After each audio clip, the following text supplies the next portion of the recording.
La lectura bíblica hoy está en Marcos capítulo 4, versículos 35 al 41. La palabra de Dios dice así: Ese día al anochecer les dijo a sus discípulos: crucemos al otro lado.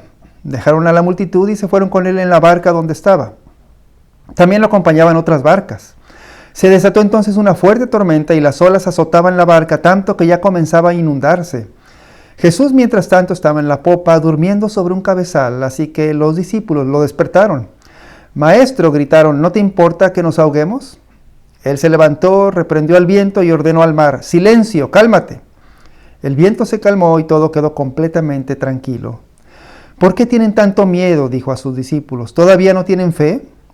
Ellos estaban espantados y se decían unos a otros: «¿Quién es este que hasta el viento y el mar le obedecen?».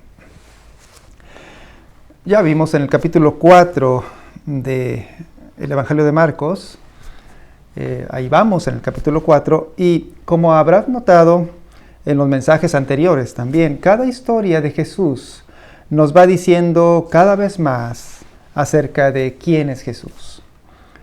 No solo lo que él enseñaba como maestro, sino especialmente quién era él, cuál era su autoridad, cuál era su poder, sus propósitos, qué decía él acerca de sí mismo. Marcos nos va contando la historia para que conozcamos y nos interesemos más en Jesús. Hoy veremos tres cosas en la historia de la tormenta en el mar de Galilea. Número 1, el miedo. Número 2, el poder. Número 3, la calma. En primer lugar, el miedo. El mar de Galilea, que se menciona aquí en este texto, donde se encontraba Jesús y sus discípulos, es en realidad un gran lago de agua dulce en la tierra de Israel. Pero no por eso era pequeño. Tiene una superficie de unos 166 kilómetros cuadrados, una profundidad de unos 48 metros. Este lago de Galilea tiene la característica de cómo se encontraba cerca de las montañas, donde se encuentra el monte Hebrón. El aire frío, se dice que el aire frío que baja de la montaña continuamente choca con el aire caliente que viene del mar de Galilea, y el resultado son grandes tormentas que son muy frecuentes en ese lago. Bueno, a eso fue lo que se enfrentaron una noche los discípulos cuando iban con Jesús en la barca. Esta historia de Marcos 4 comienza cuando Jesús les dijo a sus discípulos que cruzarían al otro lado del lago. Llama la atención que Marcos menciona que no solo iba a la barca sola con Jesús y sus discípulos, sino también dice que lo acompañaban otras barcas. Y es aquí cuando dice que en poco tiempo se desató una fuerte tormenta. Entonces, no te extrañe que, como lo dice el relato, cuando todo estaba en aparente calma, cruzando el mar de Galilea, de repente se desata una terrible tormenta y, aun siendo pescadores, algunos de ellos experimentados, dice que tuvieron miedo. Y eso fue lo que Jesús les dijo más adelante en la historia, en el versículo 40. Les dice: ¿por qué tienen tanto miedo? Y es aquí donde Jesús les da una lección de fe. Pero ya desde el comienzo también podemos notar, del comienzo del relato, que los discípulos en verdad tenían mucho miedo. Cuando le gritaron a Jesús: «Maestro», gritaron, «¿no te importa que nos ahoguemos?». Este era en verdad el estado emocional de los discípulos en medio del mar de Galilea. El versículo 37 dice: «Se desató entonces una fuerte tormenta y las olas azotaban la barca tanto que ya comenzaba a inundarse». Ellos sabían bien que si la barca se estaba llenando de agua y si ya comenzaba a inundarse, ellos podrían morir, ellos iban a morir. Por eso sus gritos a Jesús. Pero, ¿qué estaba haciendo Jesús? ¿Qué dice el relato? Pues Marcos dice en el versículo 38 que Jesús estaba durmiendo. Dice: Jesús mientras tanto estaba en la popa durmiendo sobre un cabezal. Aparentemente Jesús estaba indiferente o ausente que no nota el miedo, el tanto miedo, mucho miedo presente que estaba en sus discípulos. Mira bien el cuadro, entonces, que Marcos está dibujando en este relato, porque también muchas veces nos podemos identificar con la experiencia de los discípulos. Llega la tormenta, primero la calma, y luego llega la tormenta, llega el problema, nos estamos hundiendo y Dios parece estar durmiendo. Dios parece que está ausente, lejos, sin notar que tenemos mucho miedo. Nos parecemos al salmista. Hay un salmo, un salmo de Asaf, el Salmo 73:20, el que escribe Asaf dice, cito el salmo: como quien despierta de un sueño, así, Señor, cuando tú te levantes, desecharás su falsa apariencia. Asaf estaba pensando que Dios estaba como durmiendo ante el miedo y el sufrimiento que Asaf estaba teniendo por las injusticias y por la opresión de sus enemigos. Y en este salmo, más adelante, al final, Asaf aprende que Dios no tiene prisa y que Dios se va a despertar. Y cuando lo haga, su poder se va a mostrar contra toda injusticia. Eso es lo que leemos en este salmo. Lo mismo con Jesús aquí. Jesús estaba dormido, pero no porque estaba ausente o porque no le importaba, porque eso fue lo que dijeron sus discípulos. ¿No te importa? Sino porque Jesús no tenía prisa para mostrar su gran poder que tenía sobre todas las cosas, sobre la misma naturaleza. La experiencia de los discípulos, el miedo de los discípulos, la experiencia de Asaf, también puede ser la tuya y la mía. Pero es aquí cuando Jesús se despierta y se levanta, y vamos al punto que sigue. Punto número 2, el poder. En segundo lugar, vemos y leemos acerca del poder de Jesús. Dice el versículo 38 que Jesús se levantó, y cuando Jesús se levantó sucedieron dos cosas. Uno, que Jesús reprendió al viento y ordenó al mar: silencio, cálmate.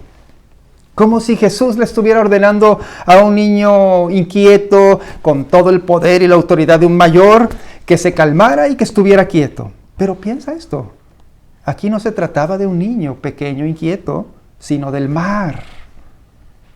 Se trataba del viento. Se trataba de una gran tormenta, a quien Jesús le dice: silencio, cálmate.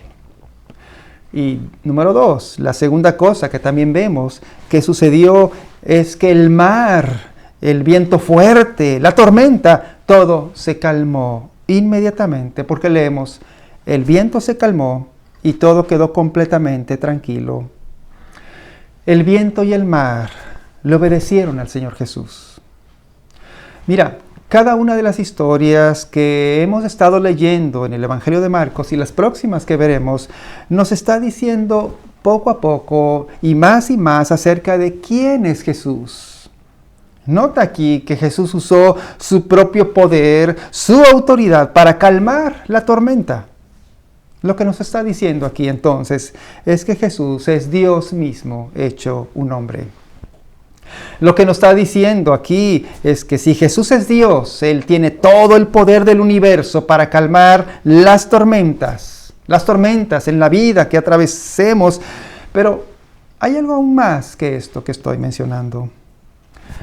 Recuerda que en uno de los temas anteriores, cuando Jesús discutió con los fariseos acerca del día de reposo, ese fue el tema, del día de reposo, el descanso, al final Jesús no les dijo algo así como: yo les voy a enseñar acerca de cómo guardar el día de reposo.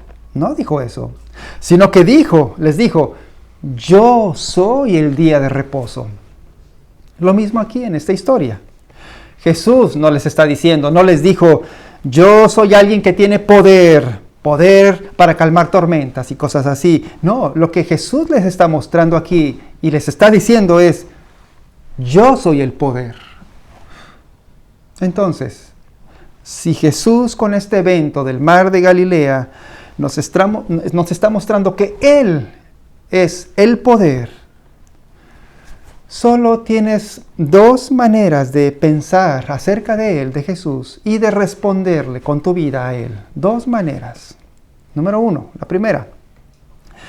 Pensar que en este mundo en que vivimos nada es seguro, que todo es un producto de los accidentes de la vida, de la casualidad, que todos nosotros estamos expuestos a las fuerzas violentas de la naturaleza y de las cosas malas que nos ocurren en este mundo, como esta pandemia que estamos viviendo, y que por lo tanto no hay nada que hacer, sino solo quedarnos con nuestro miedo, con nuestra desesperanza y esperar a que termine todo y que un día final nos convirtamos en polvo de las estrellas. Hace unos días escuché una canción del grupo Passenger y la canción lo expresa bien esto que acabo de decir.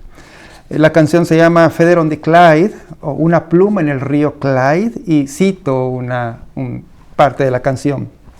Dice, bueno, hay un río que atraviesa el río Glasgow. Y bueno, yo nadaría, pero el río es tan ancho y tengo miedo de no llegar al otro lado. Bueno, Dios sabe que he fallado, pero Él sabe que lo he intentado. Deseo algo que sea seguro y cálido, pero todo lo que tengo es todo lo que se ha ido. Soy tan indefenso y estoy tan desesperado como una pluma en el río Clyde. Cierro la cita. Mira cómo el autor dice que tú puedes quedarte ahí, como dice la canción, indefenso, desesperado como una pluma. Pero hay una segunda alternativa, número 2. Y la otra alternativa es que si Jesús dice lo que Él es, lo que dice aquí que Él es, el poder hecho una persona, entonces sí hay otra manera diferente de ver la vida. Si Él tiene el poder sobre el mar, si Él tiene el poder sobre el viento, sobre las tormentas, entonces no importa lo que pase en el mundo, no importa lo que pase en tu vida, tú puedes encontrar en Jesús toda la seguridad, todo el refugio, todo el descanso y todo el poder que nadie más te puede dar. Solo existen estas dos alternativas, no hay más. Sin Jesús, vivir sin Él, sin tomarlo en cuenta Él en tu vida, o con Él. ¿Cuál de ellas estás tomando en tu vida? Y número 3, la calma. Finalmente, al final de esta historia, leo 40 al 41, Marcos 4. ¿Por qué tienen tanto miedo?, dijo a sus discípulos. ¿Todavía no tienen fe? Ellos estaban espantados y se decían unos a otros, ¿quién es este que hasta el viento y el mar le obedecen? En tercer lugar, notamos aquí que el texto termina con la calma. Al final de toda la historia, cuando llegó la calma por el poder de Jesús, nota que Jesús les hizo una pregunta acerca de su miedo que habían tenido. Y esta misma pregunta te la hace a ti también. La pregunta está en el versículo 40. ¿Por qué tienen tanto miedo? ¿Todavía no tienen fe? Nota cómo relaciona el miedo con la fe. ¿Por qué tienes miedo? ¿No tienes fe? Otra manera en que podemos ver esta pregunta de Jesús es, ¿dónde está tu fe? Porque si vemos así la pregunta de Jesús, podemos darnos cuenta entonces que el punto principal de esta pregunta de Jesús es acerca de ¿en dónde pones tu fe? O ¿qué es el objeto de, o la base de tu fe, de tu confianza? Entonces la pregunta no es tanto ¿cuánta fe tienes? No, sino ¿en qué estás poniendo tu fe, tu confianza en tu vida? Y aquí es donde Jesús te pide que Él sea en donde pones toda tu fe, que Él sea la base de tu fe. Y es que mira, la fe siempre se deposita en algo o se pone en algo. Siempre vas a pensar en qué confías, en qué pones tus esperanzas, a qué te aferras cuando algo no anda bien. Y aún hoy hay muchos que dicen que ellos ponen la fe en sí mismos o en cualquier otra cosa. Una persona siempre pone su fe en algo, en un objeto. Recuerda que lo que Jesús quería de sus discípulos, y lo mismo contigo, como te dije al principio, es que supieran quién era Él, quién era Jesús, quién es Jesús para tu vida. Y aquí su miedo a la tormenta, aun cuando Él iba en la barca, estaba demostrando que habían aprendido muy poquito acerca de quién es Jesús. Ellos no creían, ellos no estaban poniendo su fe en Él. Ellos tenían mucho miedo a la tormenta, aun cuando Jesús iba en la barca con ellos. Pero Jesús, con esta pregunta, ¿todavía no tienen fe? ¿Dónde está tu fe? Les estaba enseñando que ellos debían aprender a mirar fijamente a Jesús y poner su fe en Él, como respondiendo a la pregunta que Jesús les hizo: ¿dónde está tu fe? Y la respuesta es: en ti, Señor Jesús. En ti pongo mi fe para todas las cosas de mi vida. En ti pongo mi confianza para mi vida.